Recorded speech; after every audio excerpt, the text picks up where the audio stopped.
O que nós estamos vivendo hoje é que o homem deixou de ser o centro do mundo. É uma tristeza que os governos, inclusive, deixem a geografia um pouco marginalizada. Mas o grande problema é porque o poder é monolítico e o conhecimento é frágil.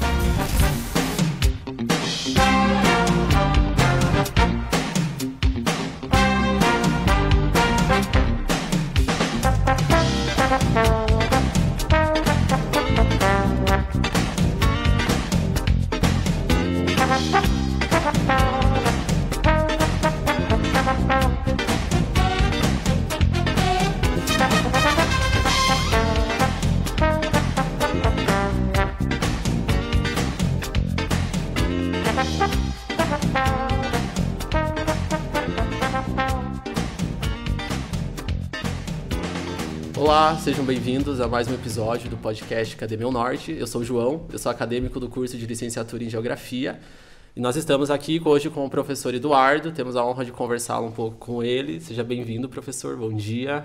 Obrigado, bom dia. E para a gente começar um pouco esse nosso bate-papo, essa nossa conversa de hoje, eu queria que o professor se apresentasse um pouco para a gente, falasse da sua carreira, sua formação, processo da sua graduação, mestrado, doutorado. Bom dia.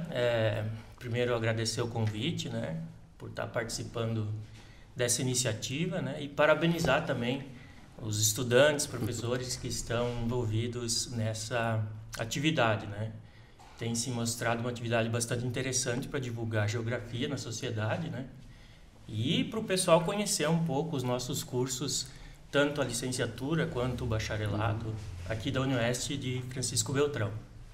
Bom, o meu nome é Eduardo von Dentes, eu fiz a licenciatura em Geografia em Chapecó, na Universidade Federal da Fronteira Sul. De lá vim para cá, para Beltrão, na Unioeste, fazer o mestrado, E uma coisa que me incomodava muito quando eu estava na graduação era entender um pouco por que tinha tanta gente do oeste catarinense, do norte do Rio Grande do Sul e do sudoeste do Paraná, que nas décadas de 80 e 90 migraram para o centro-oeste do Brasil. Isso me levou, no mestrado aqui em Francisco Beltrão, orientado pelo professor Fernando Sampaio, a estudar o estado do Mato Grosso, para entender um pouco por que aquele estado cresceu tanto do ponto de vista da produção agrícola, por que teve tanta gente daqui que foi para lá, E então a gente desenvolveu esse estudo. Depois, no doutorado, na UFSC, eu acabei voltando para um recorte regional mais próximo e estudando a região oeste catarinense, dentro da sua dinâmica geoeconômica como um todo. Então não foi focado um setor, uma área em específico, porque o objetivo era entender a dinâmica regional. E aí, perpassando por todos os setores, alguns mais, alguns menos, por conta da disponibilidade de dados, por conta das possibilidades de trabalho de campo e assim por diante, Então, basicamente, é essa trajetória, Já trabalhei como professor substituto na Unicentro, na UFFS e hoje aqui na Unioeste como professor colaborador. Então, é mais ou menos isso, resumidamente. E falando um pouco, sobre o seu mestrado que tu comentou agora, o professor acredita que hoje em dia ainda há esse processo migratório do Sul lá para o Mato Grosso ou foi algo mais isolado ali para os anos 80 e 90, como você citou? Então, eu acho que sim, eu acho que ainda tem gente que vai para lá, ao mesmo tempo que também tem gente de lá que volta para essas regiões de onde saíram, o que a gente pode chamar de migração de retorno. Por quê? Porque aqui na nossa região, no oeste catarinense, no noroeste do Rio Grande do Sul, apesar de ter tido um período de grande saída de pessoas, nas décadas de 80 e 90, nos anos 2000 houve um fortalecimento das atividades econômicas e industriais. E isso acabou atraindo muita gente de volta, inclusive imigrantes de outros países, haitianos, venezuelanos, senegaleses, angolanos, porque são setores econômicos que demandam muita mão de obra. E, ao mesmo tempo, essas regiões agrícolas do Mato Grosso, Sorriso, Lucas do Rio Verde, Sinop, são regiões que também continuam crescendo muito, porque estão entrando em um processo de, ainda que de uma forma inicial, transformar aquela produção agrícola em alguma coisa, ou seja, não simplesmente exportar tudo. Então já está acontecendo por lá a instalação de indústrias de etanol de milho, né? Agroindústria de processamento de carne, que era coisa que não existia nos primeiros anos, né? Está melhorando as linhas de transmissão de energia para lá, que era uma coisa muito difícil, porque distante de tudo, né? Então eu diria que tem as duas coisas, né? Tanto uma demanda de mão de obra para essas regiões que são mais novas, como uma volta por demanda de mão de obra em determinadas áreas da nossa região. Não de uma forma homogênea, né? Mas em pontos mais ou menos específicos, né? Pegar o sudoeste do Paraná, por exemplo, Francisco Beltrão, Pato Branco, são duas aglomerações econômicas que vão demandar uma maior quantidade de pessoas. Então, eu acho que cada um com as suas características, né? Mato Grosso com uma produção em larga escala e tal, e aqui com uma produção baseada na pequena propriedade, né? Mas com uma indústria mais pujante, vai demandar essa mão de obra. A gente vê aqui no Sudoeste, principalmente, que há uma demanda grande de pessoas externas, né? Fora do Brasil que vêm hoje para trabalhar, acho que muito mais do que pessoas regionais, né? Do Sul, ou seja, do Centro-Oeste para cá. Isso, fazendo inclusive com que os governos municipais tenham que desenvolver políticas para estar olhando para essas pessoas também, né? Voltadas a elas, né? Repensar o setor da saúde, repensar o setor da educação, né? Porque afinal de contas são pessoas que vêm, constroem famílias, não, né? não só trabalho, né? Exatamente, passam a ter uma renda e então passam a precisar desses serviços também. Então isso faz com que cidades um pouco maiores, como Beltrão, Pato Branco, né? No Oeste Catarinense, Chapecó, Xanxerê, São Miguel do Oeste, né? Erechim, Passo Fundo, no Rio Grande do Sul, acabam tendo que criar equipes dentro dos poderes públicos municipais para pensar em como é que vão atender essas pessoas que chegam de outro país, né? Com uma grande dificuldade inicial, que é com relação à língua, né? O pessoal não se entende muito. Então, cursos de português, né? Cursos para o pessoal ter uma comunicação melhor e por aí afora, né? Básico, né? Para se adequarem aqui. E assim, professor, ainda nesse tema, né? Sobre essa produção agrícola, e acho que encaminhando um pouco para o seu doutorado já. Como que hoje a gente consegue correlacionar, até tratar um pouco sobre esses assuntos como o grande acúmulo do capital que hoje o agronegócio tem, contrapartida à questão de concentração de terra, né? Grandes latifúndios, por vezes improdutivos, que nós temos, como que a gente aborda isso hoje, como é tratado, né? Se é correlacionado ou não, são temas distintos. Então, pegar a nossa região, oeste catarinense, né? Também essa questão do desenvolvimento mais veloz da concentração de terra, ela ainda não é tão aprofundada como nas áreas do norte do Mato Grosso, do sul do Pará, do leste do Pará. Porque aqui teve uma base de colonização que foi baseada na divisão de pequenos lotes de terra para o pessoal que estava vindo, né, e se instalando na região lá nas décadas de 40, 50 e 60. E essa base, apesar de ela não estar exatamente da mesma forma de quando ela surgiu, ela mais ou menos se mantém. Então você pode ainda hoje dizer que no sudoeste do Paraná, no oeste de Santa Catarina, existe uma predominância da pequena propriedade, da pequena agricultura, né? Ou da agricultura familiar, como muitos chamam, né?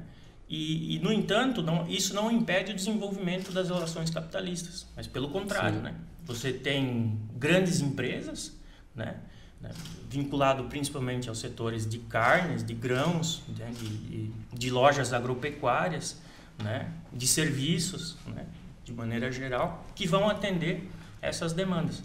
Ao mesmo tempo que toda essa dinâmica também vai fazer com que o urbano se movimente, né? Porque você pega essas cidades mais pequenas, municípios pequenos, e o urbano vai se dar muito em função do que é a dinâmica agropecuária do seu entorno. Então aqui na nossa região, eu diria que não há um movimento acelerado de concentração de terra, né? Apesar de ele também existir, mas sim de concentração de capital, né? Que aí é grupos econômicos, né? Cada vez em menor número, se apropriando das atividades de uma maneira geral, diferentemente do que acontece no Centro-Oeste, né? Que aí envolve muitas outras coisas, inclusive problema com documentação, né? Com a escritura das terras e etc. E aí o processo de concentração realmente é bem mais profundo. Então acho que são características distintas, né? De regiões diferentes que estão postas, né? Mas, de maneira geral, seria muita terra para poucas pessoas, poucas empresas que administram elas. Sobretudo no Centro-Oeste, né? No Centro-Oeste. Sobretudo no Centro-Oeste. É uma realidade mais de lá, né? Sim, sim. E tratando ainda disso, né, professor, como que a geografia hoje ela trata dessa questão da relação do campo com a cidade, essa movimentação que há entre si, e como a gente consegue também, de alguma forma, tratá-la tecnicamente dentro de uma maneira geral do bacharelado, por exemplo, da geografia, ou na sala de aula, para os licenciados. Uhum. Então, essa relação é uma relação que sempre foi trabalhada, né, em aulas de geografia, mas que hoje necessita ser trabalhada de uma forma diferente, né? Então, aquela ideia um pouco mais antiga de que o campo era atrasado, né? De que o campo era algo arcaico, né? De que não tinha infraestrutura, não tinha acesso a nada. Hoje isso já não pode mais ser levado dessa forma, ser entendido dessa forma, porque ainda que no campo não se tenha a mesma infraestrutura das cidades, você já tem lá, se pegar a nossa região aqui sobretudo, né? Você já tem de maneira geral as propriedades com algum automóvel para servir para acessar a cidade. Em geral existe a internet, a energia elétrica, eu acho que é uma realidade de, se não 100%, quase 100%, né, das propriedades, coisa que era bem diferente há 40, 50 anos atrás, né? E a cidade, claro que também se desenvolveu. Então eu diria que, ao passo que antes existia essa diferença bastante grande na relação campo-cidade, hoje ela é uma relação de complementaridade, né? Até porque a indústria acabou se tornando, né, a agricultura acabou se tornando totalmente integrada com a indústria, né? Não é mais possível dizer que existe indústria sem agricultura e existe agricultura sem indústria, porque uma está toda hora complementando a outra. Então essa relação de complementaridade eu acho que se aprofundou, né? Eu acho que se estabeleceu de uma forma que dificilmente vai poder se romper, porque está totalmente integrada, né? E portanto em sala de aula precisa ser trabalhado a partir do que é a realidade, mostrando que é a realidade hoje, né? Então não é mais da forma que era há 30, 40, 50 anos atrás. Acho que em sala de aula a gente fica um pouco mais engessado, como tu falou, né? Aquilo que era 30 anos atrás. Uma realidade de pessoas que queriam sair do campo, vir para a cidade, porque não tinha uma questão mais tecnológica lá, vir para a cidade, ir para a indústria, crescer na vida, mas hoje em dia a gente vê pessoas que querem retornar para lá, porque já tem essa modernização, já tem esse processo mais tecnológico. Isso, e também mudou o perfil das pessoas que moram no campo, né? Se você pegar 40, 30, 40, 50 anos atrás, era muito comum famílias muito numerosas no campo, porque necessitava da mão de obra, né? Sim. Hoje as famílias são de poucas pessoas, geralmente o casal e 1 ou 2 filhos no máximo, e produzindo muito mais do que se produzia. Por quê? Porque você tem aquele chamado processo de modernização, que claro, não acontece no mesmo nível para todo mundo, mas ele de alguma maneira acontece. Isso acaba proporcionando que menos gente consiga fazer o mesmo ou até mais do que se fazia, né, em décadas passadas do ponto de vista produtivo, né? Então, você pegar hoje o pessoal que produz frango, que produz suínos, né, uma pessoa praticamente, com aqueles aviários totalmente tecnificados, né, consegue produzir aí em 30, 40 dias em torno de 15, né, 20 mil frangos, dependendo do tamanho, né, da configuração. Coisa que era impensável há alguns tempos atrás, né? Então esse perfil mudou completamente, né? E caminha, pelo que a gente vem acompanhando, para uma intensificação ainda maior do nível tecnológico, né? A tendência é essa, né? Então, há 10 anos atrás nós tínhamos nesses mesmos aviários que eu citei, né, painéis de controle de temperatura, né, de umidade do ar e etc., controlados com botões, e hoje esses botões já não existem mais, né? São painéis digitais, né, que você vai lá numa tela touch e controla. Então a tendência é que o aprofundamento técnico, né, científico e informacional, como diria o nosso Milton Santos, né, continue se aprofundando, e em paralelo a isso uma concentração, né? Você tem cada vez menos gente produzindo e uma produção cada vez maior, porque esses sistemas técnicos vão permitindo que uma quantidade menor de unidades produtivas entregue uma quantidade maior de produção, né? Que nesse caso é alimento, né? Para servir a sociedade que também, né, pegar os dados vai mostrar isso, se urbanizou de uma forma assustadora, né? Nós saímos da década de 60, de mais ou menos aí 50% de pessoas vivendo nas cidades no Brasil, e hoje isso está em mais ou menos 85%. Então é um movimento rápido e muito acelerado, né? É importante que a geografia se atualize, né? Se encaminhe junto com esse processo rápido, né, que se tem tecnológico hoje, e acompanhe, né? Exatamente. Tanto a questão urbana quanto a questão do campo, né? Dessas as atualizações que se tem hoje em dia. Eu acho que entrando um pouco nesse que o professor comentou agora, sobre essas produções, né? Como que a gente trata hoje essa questão de uma visão ambiental, mas também econômica, de recursos naturais, com políticas também, né, governamentais. Então, nós estamos vendo agora, né, com o novo governo, uma retomada dessa preocupação com as questões ambientais, né? Um período um pouco mais atrás, essa preocupação foi praticamente inexistente, né? E agora nós estamos tendo uma retomada. E eu acho que é uma coisa que precisa evoluir muito, né? Porque as questões agropecuárias, por exemplo, não tem como se desenvolver se não for, né, pensar no meio ambiente, né? Agricultura de grãos, por exemplo, se não chover, né, o problema é gigantesco. Na questão de animais, produção de animais, se não tiver água, o problema é gigantesco, né? Então me parece que vai haver uma retomada de produzir, sim, porque a sociedade é urbana, então precisa produzir para esse povo todo, né? Mas alinhado com uma preocupação ambiental, né? Pelo que a gente vem assistindo, a tendência é de que isso se aprofunde. Ainda não temos, vamos dizer assim, uma linha, né, uma diretriz que vai dizer, olha, é por aqui, apesar de a lei existir, apesar de as normas existirem, né? Mas para guiar um pouco, né, esse pessoal todo. Que ainda é feito muita coisa assim, não deu certo de uma forma, eu vou lá e faço de outra, né, para conseguir o financiamento, para conseguir realizar as atividades, porque todo mundo precisa viver também. Mas penso eu, pelo que vem se mostrando, né, nesses últimos meses, que essa é uma coisa que vai se aprofundar do ponto de vista governamental daqui para frente, né? E aí não cabe falar sobre o futuro, né? Vamos esperar para ver o que vai acontecer, mas acho que há uma tendência nesse sentido. Eu acho que ainda há uma visão das pessoas de que o ambiental não caminha junto com o econômico, né? São duas coisas que têm que estar interligadas ao tempo todo, né? Totalmente interligado, né?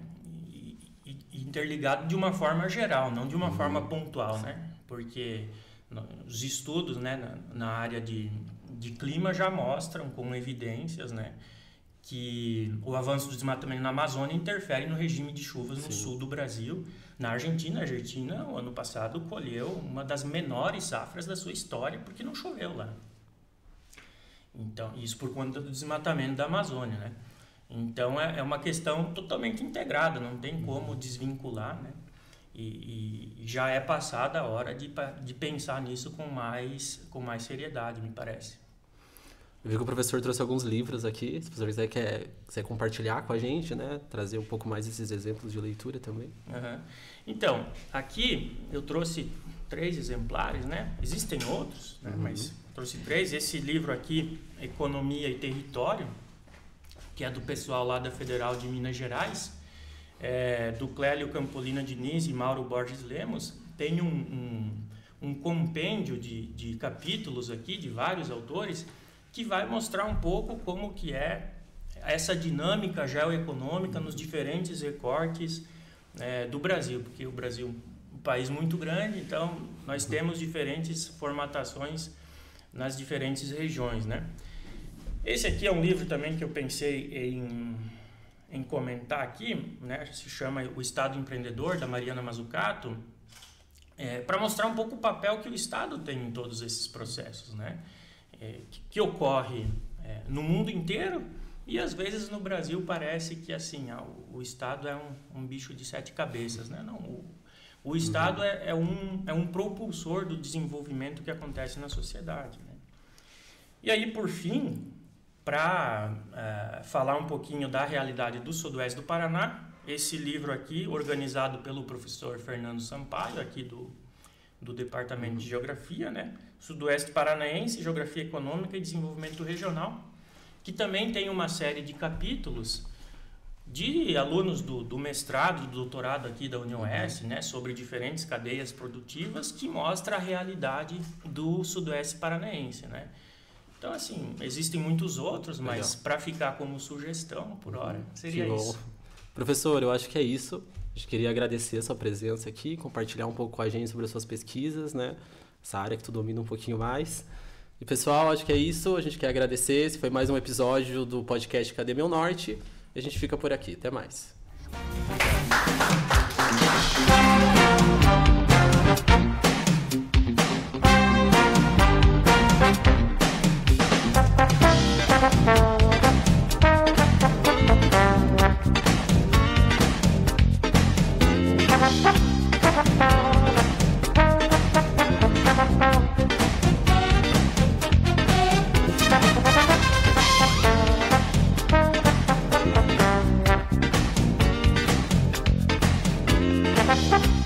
Bye.